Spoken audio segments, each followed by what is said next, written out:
नमस्कार। आज एक बहुत इम्पॉर्टेंट विषय मैं आपके सामने लेके आया हूँ। पूरे प्रदेश में आज युवा सड़कों के ऊपर है, त्रस्त है बेरोजगारी के कारण।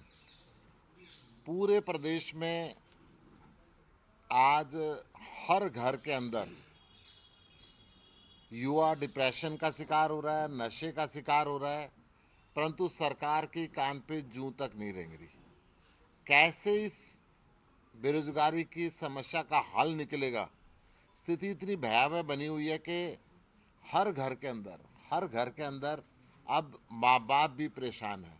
जब घर के युवा, घर का चिराग बेरोजगारी की वजह से नशे पे चल पड़ा, बेरोजगारी की वजह से डिप्रेशन पे चल पड़ा, बेरोजगारी की वजह से आत्महत्या तक की बातें सोचने लगा, तो घर के बुजुर्ग परेशान हैं।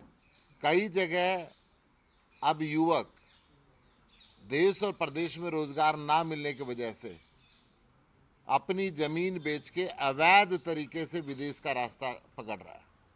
जहाँ पे बॉर्डर पे कई हत्याएं भी हुई हैं, वो घुस नहीं पाया और घर का चिराग बुझ गया।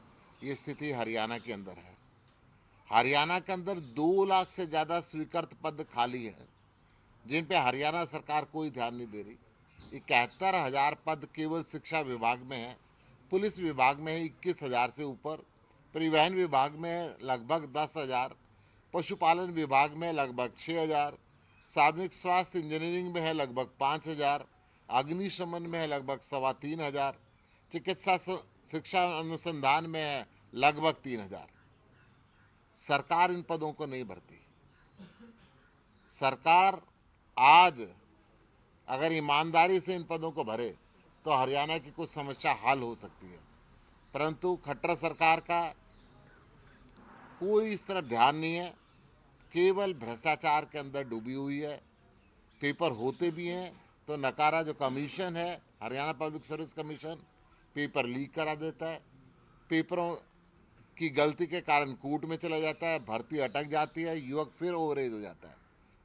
ये सारी समस्याएं हैं। लगभग 30 बार से ऊपर पेपर लीक हुए कटर सरकार के राज के अंदर। ऐसा आज तक पूरे देश के अंदर कहीं नहीं हुआ जैसा हरियाणा के अंदर हो रहा है।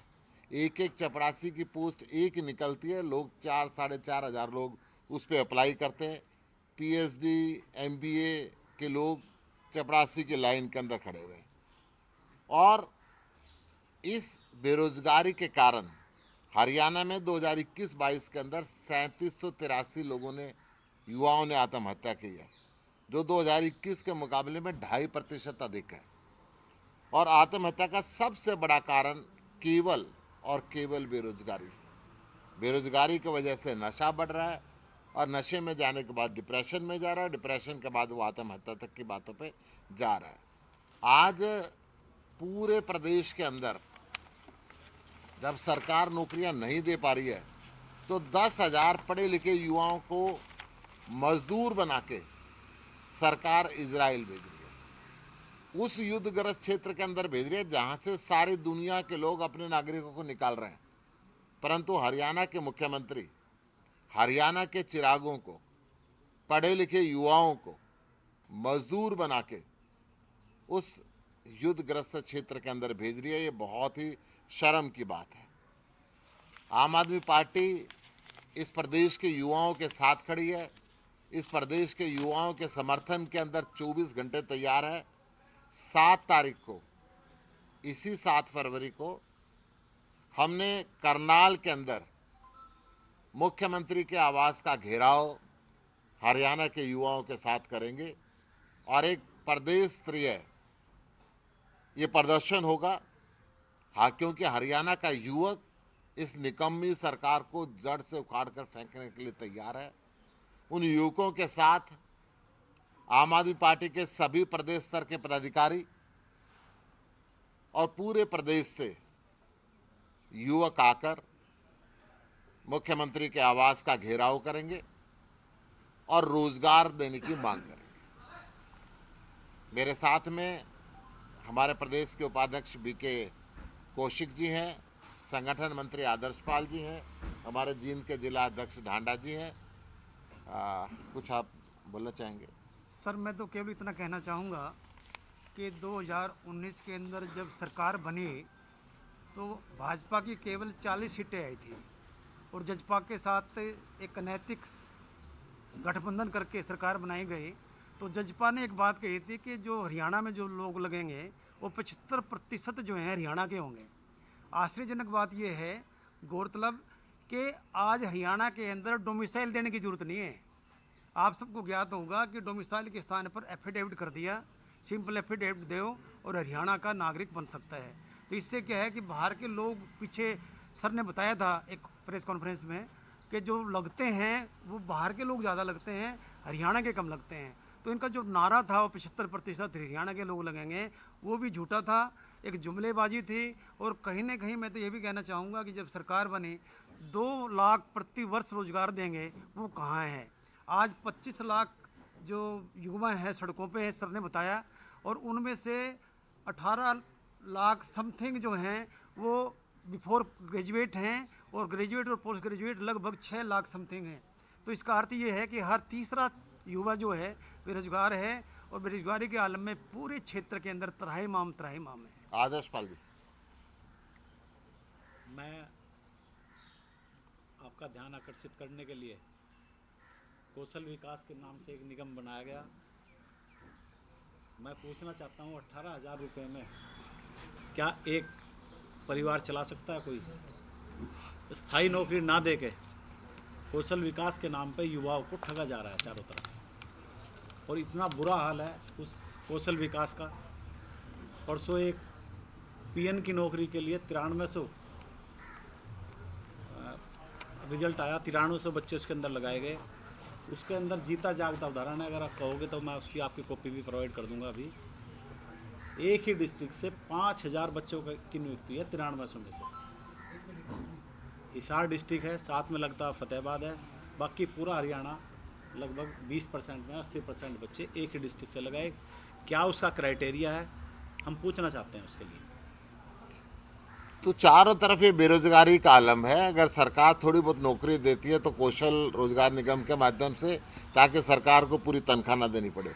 जब अफसरों की भर्ती की बात आती है तो उसके अंदर बाहर के क्षेत्र के ज़्यादा लोग होते हैं, हरियाणा के लोग कम होते हैं। हरियाणा एग्रीकल्चर यूनिवर्सिटी के छात्रों ने प्रदर्शन किया कि आप जो एग्रीकल्चर डेवलपमेंट ऑफिसर लगा रहे हैं, ऐसा पेपर देते हैं कि हरियाणा के लोग उसको क्लियर ना कर पाएँ।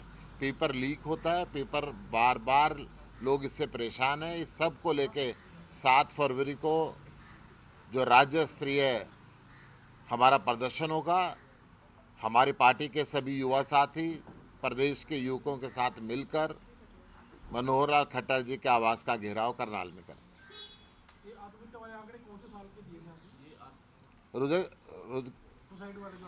सुसाइड वाले आंकड़े 2021-22 के भी है और 2022-23 के भी है। 21-22 के अंदर से 2022-23 में 3783 लोगों ने आत्महत्या करी, जो 2020-21 से 2.5% ज़्यादा है प्रति 1 लाख।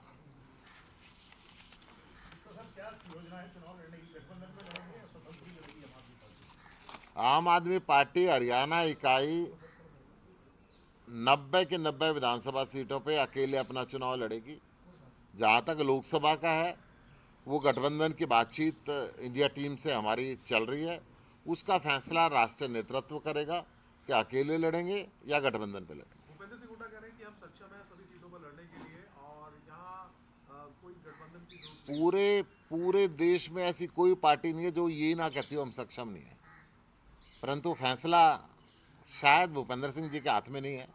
फैसला उनके भी राष्ट्रीय नेतृत्व ने करना और हमारे भी राष्ट्रीय नेतृत्व ने। सर, आज चंडीगढ़ मेयर चुनाव मामले में सुप्रीम कोर्ट में सुनवाई हुई है, तो किस तरीके से देखते हैं सर? क्योंकि डेमोक्रेसी का मर्डर अगर कहीं देखना है तो भाजपा के शासन में हर जगह देखा जा सकता है। चंडीगढ़ के अंदर किस तरीके से लोकतंत्र की हत्या की।